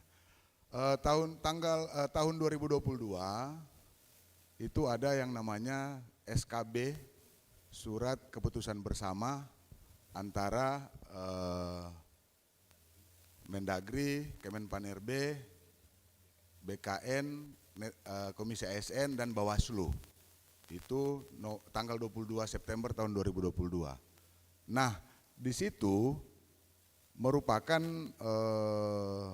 satu keputusan yang dikhususkan untuk ASN, baik terutama PNS ya, terutama pegawai negeri sipil. Dari yang disampaikan tadi memang saya sepakat yang disampaikan oleh senior saya tadi, Pak Rahmat, bahwa kita kok ASN diberikan hak pilih kemudian kita dibatasi. Tapi itulah regulasi yang mengatur seperti itu. Karena kalau dimobilisasi luar biasa sebenarnya. Nah, sehingga ASN bisa untuk memberikan aspirasinya, dalam arti ASN bisa memiliki pilihan. Harus sebagai seorang warga negara wajib untuk datang ke TPS menyalurkan pilihannya. Akan tetapi tidak bisa menunjukkan kepada masyarakat. Tidak bisa menunjukkan bahwa yang bersangkutan dukungannya ada di mana. Nah, karena demikian maka muncullah istilahnya netralitas ASN yang diatur dari banyak regulasi. Mulai dari Undang-Undang 5 tahun 2016 tentang ASN, kemudian dirubah nomor 20 tahun 2023 juga tentang ASN. Semua mengarah ke sana. Begitu juga dengan peraturan pemerintah dan sebagainya. Mengarah terkait hal-hal yang dilarang. Di antaranya tidak bisa hadir dalam kampanye, tidak bisa menunjukkan keberpihakan. Foto bersama, Pak. Foto bersama itu pun ketika menunjukkan keberpihakan, aturannya dalam regulasi, dalam peraturan perundang-undangan dikatakan foto bersama calon atau tim sukses. Nah, kalau hari ini belum ada calon, belum ada tim sukses, apakah ini masuk dalam proses penanganannya ketika atau ini masuk sebagai pelanggaran netralitas? Tapi kan kalau kita sudah bisa melihat bahwa si A si B ini bakal akan untuk diusung, apalagi sudah pemberitaan sudah di mana-mana. Apalagi diusung oleh partai politik, karena ASN tidak bisa terlibat dalam partai politik. Terafiliasi dengan partai politik, tidak bisa. Maka untuk menyatakan dukungan itu cukup di TPS. Di TPS, di bilik suara. Sama juga kami, Pak. Kami penyelenggara pemilu memiliki hak pilih. Jadi orang sama. Penyelenggara pemilu dengan ASN itu sama kita. Memiliki hak pilih, tetapi kita tidak bisa menunjukkan kepada publik kita berada di mana atau berpihak ke siapa. Apalagi kami yang harus menegakkan ini hukum pemilu ini, hukum pemilihan. Kalau pilihan pasti ada, sebagai warga negara pasti ada. Kami diwajibkan untuk datang ke TPS. Akan tetapi kami tidak bisa menunjukkan ini, tidak bisa pun memberi isyarat, sinyal dan sebagainya bahwa kami ada di mana. Cukup di sini. Jadi saya dan Tuhan yang tahu siapa gitu. Nah itu kiranya. Kemudian terkait pemasangan, memang dilarang untuk pasang baliho, Pak. Jelas di peraturan bersama itu, surat keputusan bersama itu jelas dilarang. Itu di poin 1 di pelanggaran hukum berat ya. Iya, memasang baliho. Tidak bisa seorang ASN memasang. Tapi kalau memang itu bukan ASN yang memasang kemudian di rumahnya, ini kan kita tidak langsung menjudge bahwa ya yang bersangkutan ini bersalah, tidak. Kita masih pakai asas praduga tak bersalah. Kemudian kita lakukan klarifikasi, kita lakukan proses penanganan pelanggarannya. Kita undang yang bersangkutan, kemudian kita klarifikasi, kita undang saksi, kita lakukan pembuktian di sini sehingga kita dapat memutuskan, Bawaslu dapat memutuskan, oh ya ini ASN bersalah atau tidak. Kemudian terkait hukuman disiplin dan sebagainya itu bukan kewenangan kami. Kami hanya meneruskan, merekomendasikan ke Komisi ASN, kemudian Komisi ASN lah yang menentukan pelanggarannya masuk kategorinya yang mana. Pengalaman dari pemilu kemarin di Sulawesi Utara, ada banyak rekomendasi yang kami sampaikan ke Komisi Aparatur Sipil Negara. Kemudian Komisi ASN menindaklanjutinya, memprosesnya, kemudian meneruskan ini, merekomendasikan lagi kepada kepala daerah, pejabat pembina kepegawaian untuk mengeksekusi, menindaklanjuti ini. Hasil dari temuan Bawaslu atau rekomendasi Bawaslu, kemudian Komisi ASN menentukan jenis pelanggarannya, kemudian menyampaikan kepada kepala daerah agar supaya mengeksekusi untuk ASN yang di daerah. Seperti itu prosesnya. Jadi bukan kami itu masuk di peraturan perundang-undangan hukum lainnya. Jadi dalam pelaksanaan pengawasan dan penindakan pemilu kami melakukan proses penindakannya terhadap dugaan. Yang pertama pelanggaran hukum, pelanggaran pidana pemilu, pidana pemilihan, kemudian administrasi, kemudian etik, dan yang terakhir peraturan perundang-undangan hukum lainnya. Nah, peraturan perundang-undangan hukum lainnya masuk di mana? Di antaranya adalah netralitas ASN. Maksudnya tidak begitu detail diatur dalam undang-undang pemilihan, akan tetapi diatur di undang-undang lain yang berhubungan dengan pemilihan. Seperti itu. Maka kita kenal dengan istilah hukum peraturan perundang-undangan hukum lainnya. Peraturan perundang-undangan hukum lainnya ini kita tindak lanjuti, kita diberikan kewenangan untuk menindaklanjuti itu. Bawaslu diberikan kewenangan untuk menindaklanjuti peraturan hukum perundang-undangan hukum lainnya. Nah, di situ termasuk netralitas ASN. Tapi kita tidak bukan eksekutor kami. Kami merekomendasikan ada yang lebih berwenang, yaitu Komisi Aparatur Sipil Negara. KSN yang nantinya akan merekomendasikan ini kepada kepala daerah atau PPK yang kemudian menindaklanjutinya. Kemudian terkait Bintek Rakor, ini tentunya berbicara untuk hal-hal seperti yang hari ini, forum-forum seperti ini tentunya berbicara terkait anggaran. silakan kalau memang dari pemerintah punya agenda untuk sosialisasi terkait netralitas ASN ataupun terkait kepemiluan dan pemilihan, kami bisa menjadi narasumber. Jajaran kami, teman-teman di Bawaslu Kota Bitung bisa menjadi narasumber, bisa berbagi dengan Bapak Ibu sekalian, agar supaya tadi pengawasan partisipatif itu bisa dilaksanakan. Namun di luar itu, di program kami juga, walaupun terbatas, itu kami membuat forum-forum seperti ini juga. Nantinya ke depan insya Allah Bawaslu Provinsi Sulawesi Utara akan mengundang, ada satu forum yang namanya netralitas TNI, Polri, dan aparatur sipil negara. Jadi kami akan mengundang perwakilan dari ASN di seluruh Sulawesi Utara. Kemudian begitu juga dengan TNI dan Polri.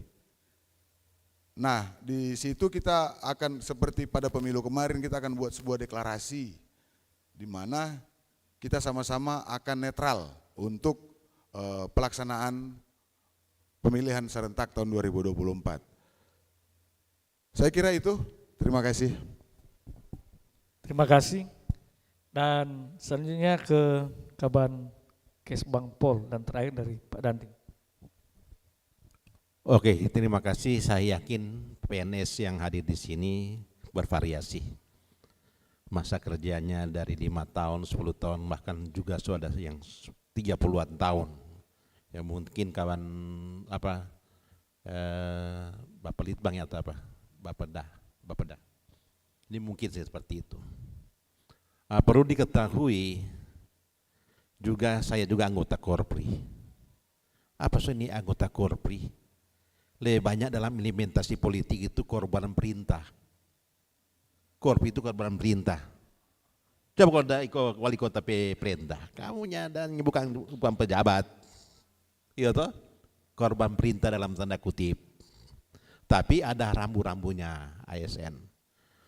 ASN dianggap seksi dalam tahapan pemilu. Dalam pilkada seksi. Karena kalau seksi itu jadi pusat perhatian. Karena ASN rata-rata ASN, apalagi guru atau lurah, dia lebih banyak tokoh masyarakat. Mau apa di Pelsus atau pembantu gembala, rata-rata seperti itu. Makanya kalau ASN di daerah, apalagi di pulau sana itu rata-rata tokoh masyarakat, tokoh agama. Nah karena saya katakan ini yang ASN ini seperti dengan itu personifikasi negara.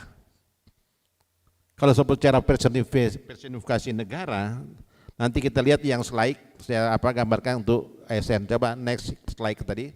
Yang slide saya baru masukkan tadi. Yang slide untuk netralitas ASN. Terus lanjut.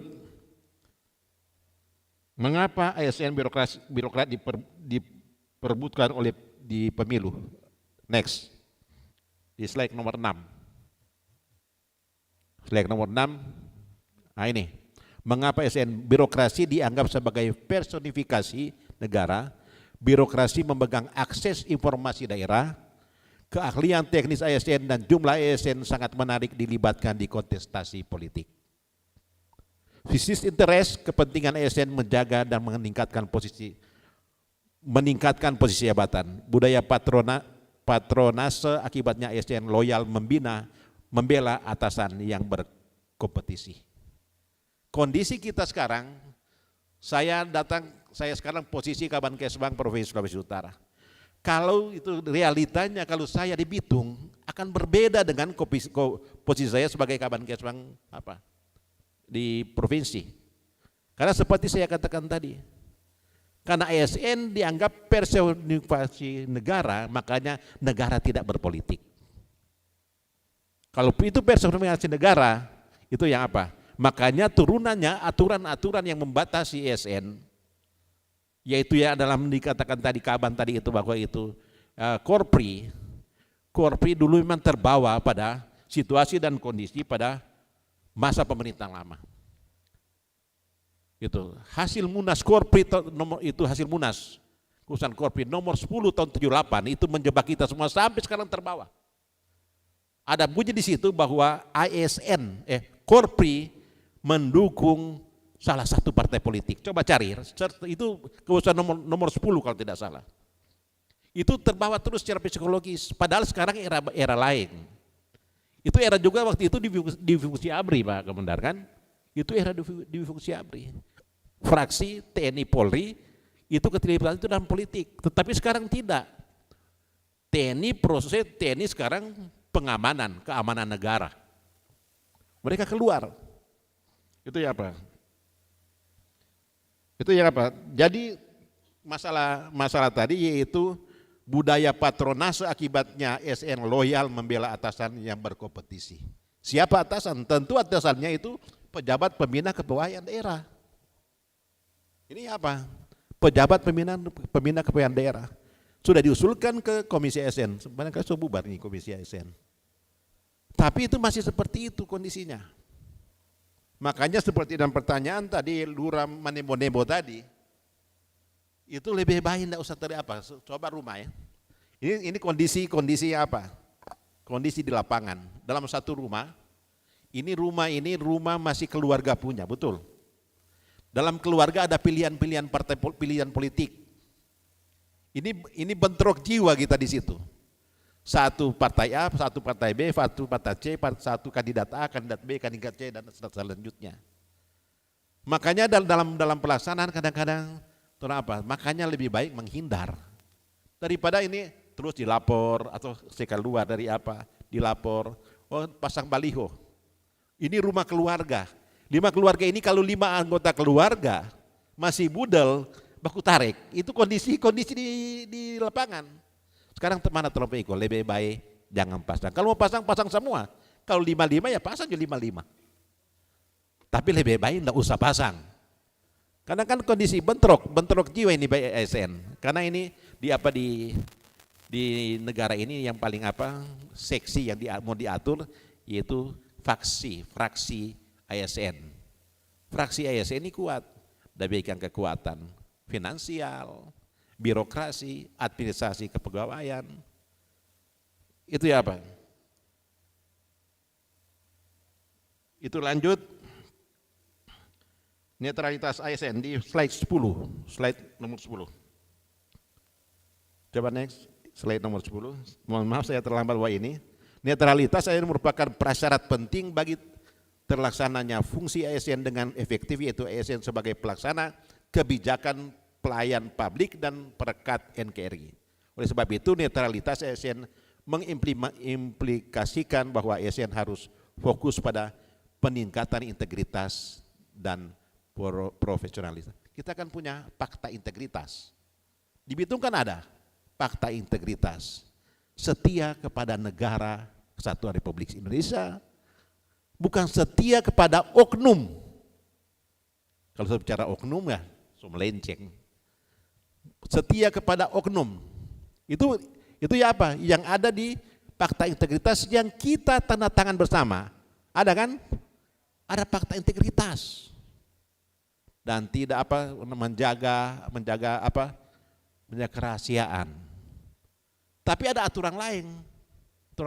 Kalau orang tahu ada hal-hal yang itu berbau korupsi, tentu ada aturan-aturan juga ikutan.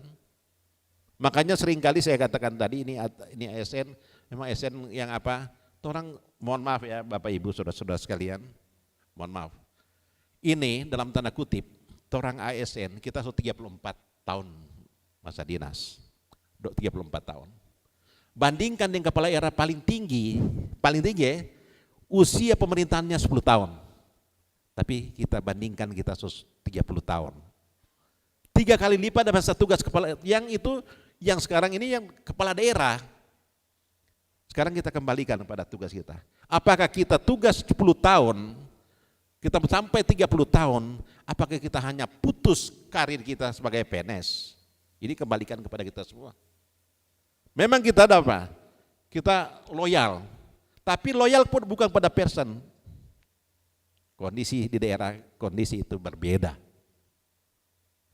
Itu bentrok jiwa kita untuk apa?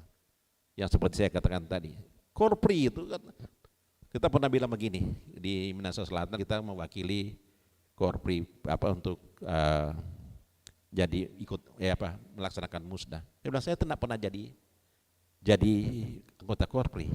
Tapi itu Korpri still aktif atau pasif? Karena itu otomatis kita jadi anggota Korpri, kita otomatis jadi PNS, kita langsung jadi anggota Korpri.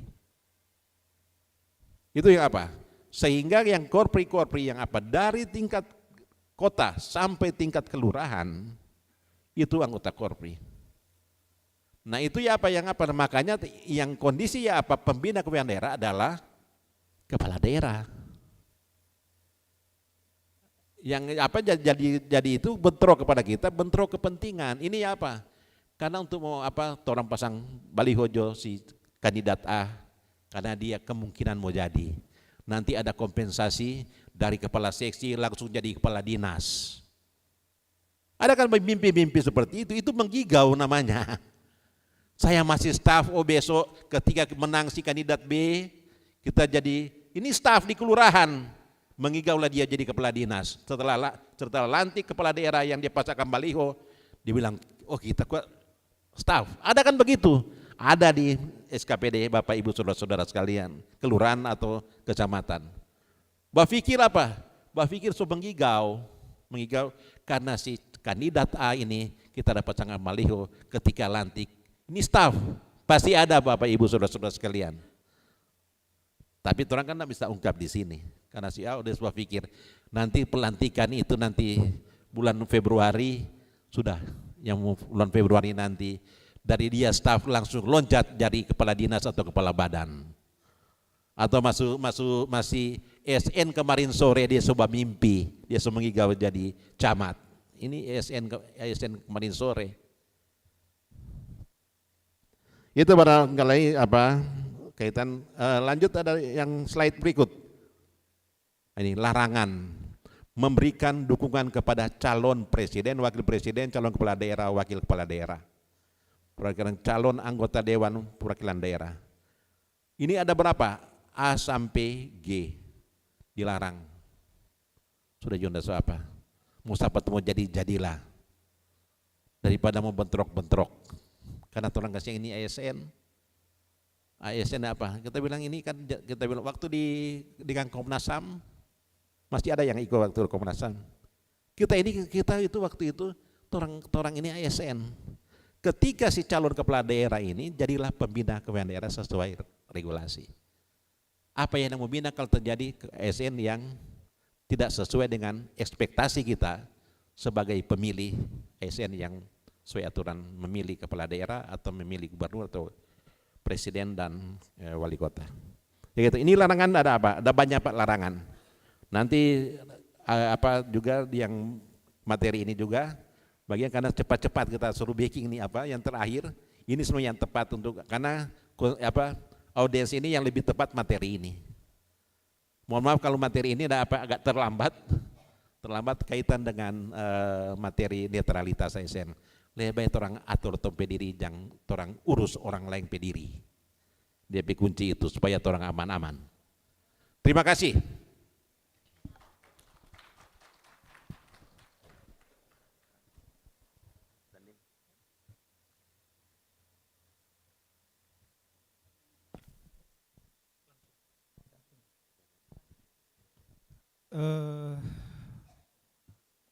Saya yang terakhir berarti. Baik, untuk mempersingkat waktu ada 5 penanya, tapi yang saya lihat yang mengarahkan pertanyaan ke saya ada 4 penanya. Penanya pertama, kedua, ketiga, dan kelima. Yang pertama, mohon maaf saya tidak catat namanya. Intinya bahwa kenapa saat itu sudah ada penumpukan massa yang membawa senjata tajam tapi dibiarkan. Ini beliau menyinggung pada saat kejadian bentrok antar ormas di bulan November tahun lalu, tepatnya di tanggal 25, di mana mungkin para hadirin semua ketahui bahwa saat itu saya baru menjabat Dandim Bitung masih hitungan jam. Karena saya serah terimanya hari Jumat tanggal 24 dengan pendahulu saya yaitu Letnan Kolonel Yoki, dan besok harinya tanggal 25 hari Sabtu kejadian tersebut. Sehingga memang waktu itu juga sangat menjadi kerja keras saya pada saat itu, karena begitu masuk baru 1 hari namun langsung terjadi kejadian tersebut. Namun saya masih bersyukur kepada Tuhan yang Maha Kuasa, karena sebelum saya menjadi Komandan Kodim 1310 Bitung, saya tidak jauh-jauh, saya bergeser dari Kabupaten Minahasa Utara, tepatnya di Maumbi, Kelawat ya, di depan Hotel Sultan Raja. Saya sebagai Komandan Batalion Sipur 19. Sehingga karakter masyarakat Minahasa atau khususnya Sulawesi Utara dan tipologi wilayah di Sulawesi Utara juga saya sudah sedikit banyaknya sudah tahu, sehingga pada saat saya menangani bersama-sama dengan Forkopimda saat konflik tersebut dapat berjalan dengan baik. Saya tidak bisa bayangkan apabila saat itu saya mungkin dinas di Jawa, tiba-tiba saya datang 1 hari langsung terjadi konflik, mungkin tingkat stresnya lebih tinggi karena belum tahu apa-apa, wilayahnya kayak bagaimana, kondisi masyarakatnya seperti apa. Namun saya bersyukur saya 1,5 tahun di Minahasa Utara, sehingga sedikit banyaknya saya sudah hafal karakter dan budaya masyarakat Sulawesi Utara. Nah, perlu saya sampaikan, saya kembali ke akar permasalahan, kenapa pada saat itu TNI lambat turun ke lapangan, sementara di lapangan penumpukan massa yang sudah membawa senjata tajam. Bapak Ibu sekalian, saya sedikit cerita kronologisnya. Jadi memang sedikit banyaknya sebenarnya teman-teman dari kepolisian pada saat itu yang terjun ke lapangan. Di mana pada saat itu memang 2 kegiatan ini sebenarnya 1 hari tapi berbeda waktu, pagi dan sampai dengan siang, dan satunya lagi setelah makan siang sampai dengan sore. Dan diharapkan waktu itu mungkin dari teman-teman kepolisian memberikan izin waktu itu bahwa waktunya tidak bersamaan. Namun di luar perkiraan sampai terjadi hal seperti itu. Ibu bapak sekalian, karena saya juga baru 1 hari pada saat itu, saya belum bisa memanfaatkan semaksimal mungkin aparat intelijen saya untuk memberikan masukan informasi kepada saya yang pasti, sehingga saat itu mungkin pejabat yang lama juga konsentrasi dengan perpindahan beliau. Sementara saya juga baru masuk, sehingga konsentrasi kita pada saat itu lebih kepada kegiatan serah terima. Nah, alhasil saat hari Sabtu tersebut, saya saat itu mohon maaf saya cerita sedikit. Saya kebetulan masih tinggal di rumah dinasnya Bapak Wakil Wali Kota di Wangurer. Karena waktu itu rumah jabatan masih dipakai oleh pejabat yang lama. Sehingga saya masih di luar wilayah kesatriannya Kodim, Makodim. Nah, tiba-tiba aparat intelijen saya yang di lapangan pada saat itu laporan, izin komandan ini terjadi begini. Sehingga pada saat itu saya telepon Kapolres. Saya bilang, Mas, ada informasi dari Pak aparat intelijen saya bahwa terjadi begini. Betul, Mas.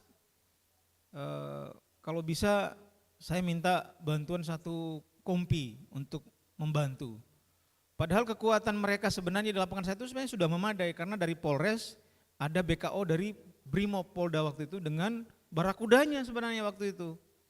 Sehingga pada saat saya turun ke lapangan juga sebenarnya sudah terjadi. Peristiwa itu sudah terjadi. Saya waktu itu bergerak cepat memerintahkan, waktu itu juga hari Sabtu, sehingga relatif kegiatan tidak ada di konsentrasi di kantor. Karena kita Sabtu Minggu kan fakultatif Pak, Bapak Ibu sekalian. Kalau mungkin pada saat itu hari dinas seperti hari Senin sampai Jumat, mungkin kita lebih cepat pergerakan. Karena kejadian hari Sabtu, sehingga saya harus membuat perintah di WA grup besar, grup Kodim, dan seluruhnya monitor termasuk seluruh perwira dan anggota. Saya minta segera langsung mengadakan apel langsung di Makodim.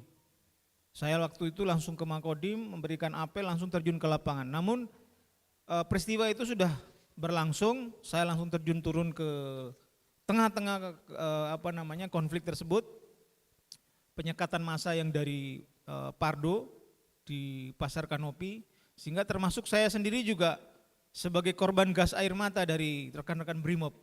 Karena saya sendiri langsung masuk ke tengah-tengah kerumunan massa di Ormas BSM dan BIVI. Dan saat itu juga para perwira saya mengingatkan saya, komandan jangan terlalu masuk ke tengah. Karena massa semua menggunakan senjata tajam, sedangkan komandan sendiri tidak menggunakan apa-apa. Saya hanya masuk ke tengah untuk menghimbau kepada para ketua-ketua ormas untuk mengendalikan anak buahnya masing-masing. Sehingga memang Pak Polonto tadi ya yang nanya tadi, memang seperti itu Pak. Jadi kita turun, bukannya kita tidak turun, tetapi memang kondisi waktu itu teman-teman kepolisian lebih di depan waktu itu, ada BKO dari Brimob, sehingga kita turun waktu itu membantu. Dan personil saya turun waktu itu sudah kondisi sudah mulai dikendalikan. Itu yang pertama. Selanjutnya penanya yang kedua, apakah Kota Bitung berpotensi rawan terhadap pilkada? Seperti yang saya sampaikan tadi, bahwa potensi itu ada. Potensi itu ada. Kenapa saya sampaikan demikian? Karena black campaign, misalnya contohnya, black campaign, menyerang kepada pribadi seseorang, calon, itu bisa saja terjadi. Ya, bisa saja terjadi, ada pihak-pihak tertentu yang mengambil kesempatan untuk melakukan itu. Bisa melalui pamflet ataupun melalui media sosial untuk menyudutkan seseorang. Ini yang dinamakan dengan black campaign. Menyerang langsung ke pribadi seseorang. Ini yang tidak boleh. Jadi itu salah satu potensi. Yang kedua, ya serangan fajar. Ya ini saya juga sering komunikasi dengan teman-teman Bawaslu, dari Polres maupun dari Kejari Bitung sebagai Gakumdu, ya ini yang terus-menerus menggaungkan, jangan sampai terjadi hal tersebut, karena ya bukan rahasia umum lagi, kayak serangan fajar itu money politik itu kan sangat rawan, taunya subuh-subuh rumahnya diketok, ya kan, siapa yang nggak mau, ya nah, itu sebenarnya praktik-praktik yang tidak boleh. Nah nanti kalau sampai ketahuan, itu akan menjadi potensi konflik. Oh itu bapak itu, kelompoknya bapak itu tuh, pagi-pagi udah ngetok, nggak tahu pakai masker, nggak kelihatan mukanya, ketok-ketok rumah orang.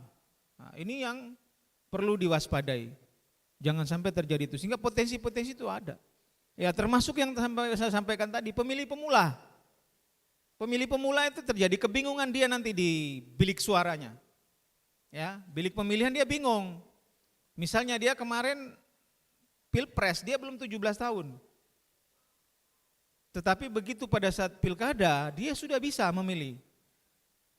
Nah, sehingga dia nanti kebingungan di dalam, nanti ada petugas yang mungkin sengaja mengarahkan, oh nanti kamu masuknya begini, coblosnya begini. Tetapi para saksi yang mungkin di lapangan nanti mungkin melihat, oh kok itu ada petugas kok mengarahkan seseorang untuk memilih, menggiring untuk memilih seseorang. Salah sangka, berburuk sangka lagi. Ini juga perlu diwaspadai, karena nanti kalau sudah ditambah-tambahi bumbu-bumbunya, panjang ceritanya itu. Sehingga hal-hal seperti ini sangat memicu konflik di lapangan. Nah, kalau sudah ada yang gembus, sudah ada naikin media sosial, oh itu si siapa misalnya si A tadi mengarahkan seseorang untuk memilih seseorang. Padahal mungkin karena kebingungan itu tadi, petugas membantu menjelaskan. Nah itu terjadi buruk sangka, akhirnya terjadi potensi konflik juga di situ. Ya, di daerah mana saja Pak Dandim? Nah sekarang ini saya sedang melaksanakan pemetaan mana yang rawan konflik, mana yang tidak, sehingga yang rawan konflik nanti kita pertebal pengamanannya di situ. Kita perbanyak personil pengamanan di situ. Bukan berarti yang dia tidak rawan diabaikan, tidak. Tetapi kita lebih memprioritaskan daerah-daerah yang rawan terhadap konflik ataupun masuk ke dalam kategori merah. Ini saya terus berkomunikasi dengan Kapolres sehingga nanti personil pengamanan kita lebih diperbanyak di situ. Karena yang untuk menerima hibah NPHD-nya, hibah pilkada ini untuk pengamanan Polres, Kodim dan Yonmar Batalion dan Yon Marinir. Sehingga dari nanti dari kami bertiga akan duduk bersama supaya kita atur bagaimana pengamanan yang di mana daerah-daerah yang rawan terhadap konflik ataupun dikategorikan sebagai daerah merah. Itu yang kedua. Selanjutnya pertanyaan yang ketiga, bagaimana Pak Dandim kerjasama para Danramil dan Babinsa bersama dengan aparat lurah di lapangan supaya pilkada ini dapat berjalan dengan kondusif. Yang kita lakukan adalah saya sudah sampaikan berulang-ulang kepada para Danramil maupun para Babinsa bahwa event-event ada pertemuan-pertemuan di kecamatan maupun di kelurahan, ambil waktu sebentar, sering-sering menghimbau kepada masyarakat, kepada tokoh-tokoh agama, ke tokoh-tokoh masyarakat, tokoh-tokoh pemuda bahwa sering menggaungkan pilkada damai. Sampaikan bagaimana efek kerugian, efek negatif apabila pilkada yang dilaksanakan ini jangan sampai terjadi hal-hal yang tidak kita inginkan. Efeknya akan sangat kita rasakan. Efek negatifnya sangat luar biasa. Saudara sendiri kita bisa saling berantem, ya kan? Nah, padahal sebenarnya kalau kita sadar semuanya ya mau siapapun yang naik itu saudara kita semua. Kan sama-sama orang Bitung, bukan orang dari luar. Mau siapapun yang naik ya kita terima. Jadi saya selalu memberikan penekanan kepada mau di grup maupun pada saat apel pagi ataupun apel di grup WA, saya sering menghimbau kepada para Danramil dan para Babinsa untuk sering terus menggaungkan apabila ada pertemuan rapat-rapat di kecamatan maupun di kelurahan. Itu yang pertanyaan yang ketiga. Yang terakhir adalah pertanyaan yang kelima, bagaimana cara strategi untuk mencegah, kalau nggak salah ya Pak pertanyaan terakhir tadi Pak Dandim. Ini yang kelima ini sebenarnya saya sudah berbicara dengan Bapak Ketua ini, Ketua KPU, bahwa bagaimana supaya kita sering terus menggaungkan ini, dan saran saya kepada beliau pada saat kita rapat Forkopimda di kantor Dansatrol, dan alhamdulillah puji Tuhan kemarin kalau tidak salah beberapa minggu yang lalu Pak Ketua sudah membuat acara di Five Hotel mengundang seluruh ketua parpol, ketua ormas, ketua LSM, ketua tokoh pemuda, tokoh agama, tokoh masyarakat untuk kumpul bersama. Nah, dan kebetulan pada saat itu juga saya sebagai pemateri juga waktu itu untuk menggaungkan pilkada damai. Dan itu sudah dilakukan dan saya harap upaya-upaya tersebut terus dilakukan oleh Pak Ketua.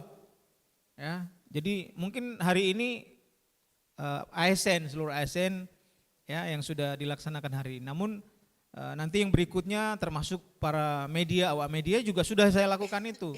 Sehingga sering-sering untuk melakukan pertemuan, itu salah satu upaya. Kenapa pada saat di Hotel Five Hotel itu diundang seluruhnya? Karena saya menganggap bahwa para ketua pentolan-pentolannya itulah yang bisa nanti memberikan arahan kepada anak buahnya yang di bawah itu yang mereka pimpin. Karena di situ ada tokoh agama, ada tokoh masyarakat, ada ketua partai, ketua pemuda, termasuk elemen masyarakat yang lainnya. Jadi waktu itu saya memberikan himbauan bahwa untuk mengumpulkan semua orang satu kota Bitung kan tidak mungkin. Ya minimal ketua-ketua pentolan-pentolannya itulah orang-orang berpengaruh di organisasinya, itulah yang kita undang untuk selalu memberikan himbauan kita terus menggaungkan pilkada damai, terutama keutuhan negara kesatuan Republik Indonesia. Karena kalau sampai terjadi chaos, tidak kondusif, yang rugi kita sendiri, bukan orang lain. Mungkin itu saja yang bisa saya jawab dari 4 5 penanya tadi hanya yang mengarah ke saya dan 4 penanya. Terima kasih. Kita berikan aplaus untuk ketiga narasumber dan mohon maaf jika ada masih bertanya. Kita dibatasi oleh waktu dan kita akan segera akhiri diskusi kita pada hari ini. Sedikit catatan dari saya, netralitas ASN wajib dan harga mati karena ada sanksi yang menanti bagi yang tidak netral. Bawaslu hanya bisa merekomendasikan Komisi ASN dan kemudian Komisi ASN merekomendasikan ke Wali Kota untuk mengeksekusi rekomendasi tersebut. Kesbangpol menghimbau kepada seluruh ASN untuk tidak terlibat dalam kontestasi politik dalam bentuk apapun. Dan dari Dandim mengharapkan kita semua menjaga keamanan bersama dalam rangka Pilkada serentak 2024. Demikian diskusi kita hari ini. Selamat malam. Shalom. Assalamualaikum warahmatullahi wabarakatuh. Dan terima kasih. Lanjut foto.